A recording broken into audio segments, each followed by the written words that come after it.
In less than 90 days, between April and June of 1980, more than 110,000 Cubans flee Cuba. They come the 140 kilometers from the port of Mariel to Key West, Florida, in nearly 2,000 boats.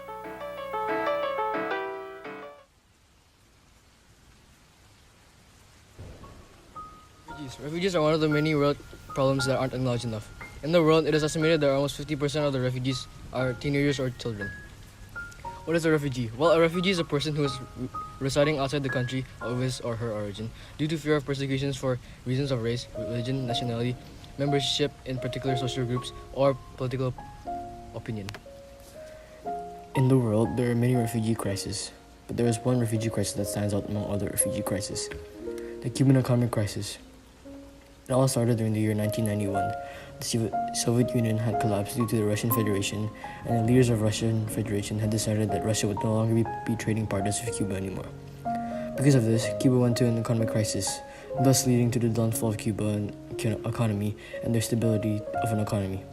Because of this, it had impacted many of their citizens, which led them having no choice but to leave Cuba. However, the downfall of Cuba goes further than the economic crisis. It all started during 1961, when Washington had broken ties with Cuba. This would ultimately start the downfall of Cuba. However, the true downfall of Cuba was when the military leader Fidel Castro had declared himself as the leader of Cuba.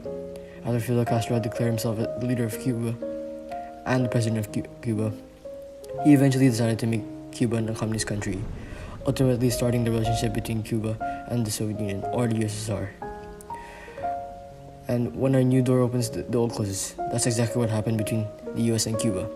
After declaring Cuba as a communist country, the US and Cuba were no longer allies. The US had also imposed trade sanctions on Cuba, first stating during 1951, where they first sanctioned Cuba on an embargo sanction. This trade sanction was one of the build-ups of the economic crisis. Because of the trade sanctions, Cuba, which had primarily depended on the US trading, had taken a large blow because of these sanctions, which estimates to the fact that Cuba has lost $1.5 trillion over the past 50 years. However, the economic crisis began on the collapse of the USSR. Which factor that made it so easier for Cuban people to move from Cuba would be from the fact that the people of Cuba had no physiological needs to support their daily life. However, the main reason that the economic crisis did start was because of the Soviet Union.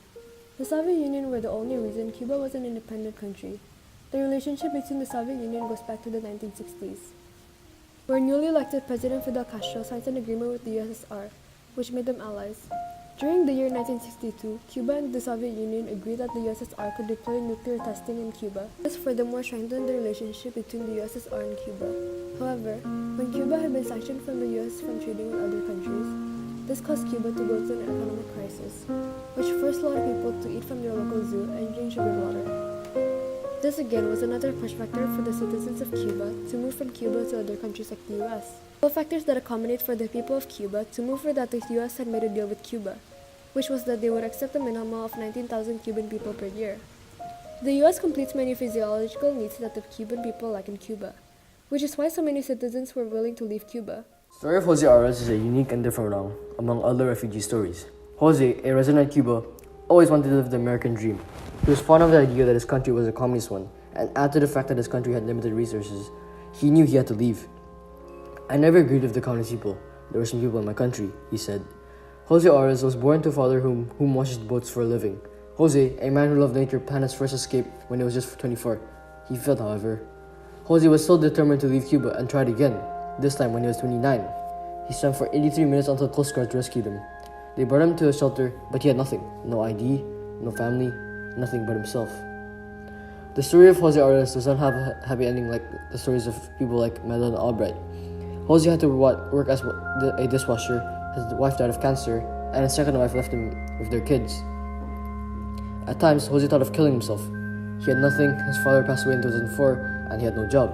But Jose decided that he wanted people to know the hardship that he went through.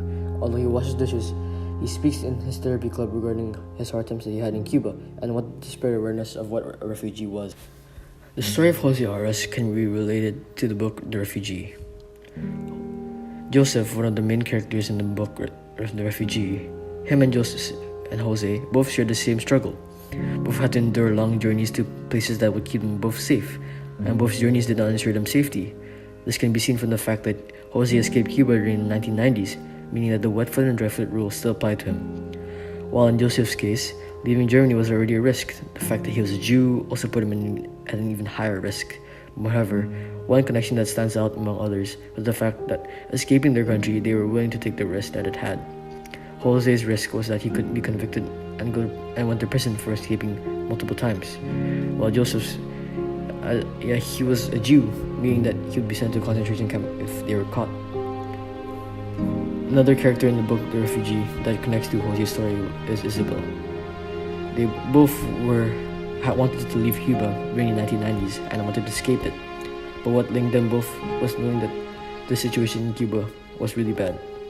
They had the willingness, even if it meant leaving everything, to live the American dream, not knowing what's up ahead. Isabel had to lose her best friend, and Jose had to leave his family.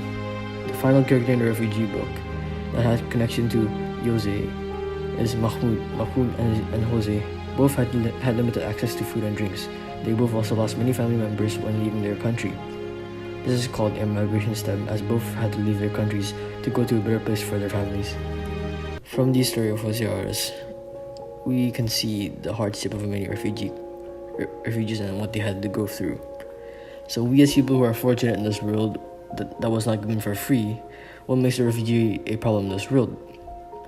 It was stated, "For God so loved the world that he gave his one and only Son, that whoever believes in him shall not perish but have eternal life." John 3 verse 16. We as believers were known to this passage. We weren't given this world for free, so are refugees an exception? We as people who are fortunate and are believers should support refugees in their current situations by donating and spreading awareness regarding the situations of a refugee, because most people in the world see refugees as terrorists and outcasts and parasites, not knowing that they all have had to go through many hardships in this world, trying to escape the problem that they have.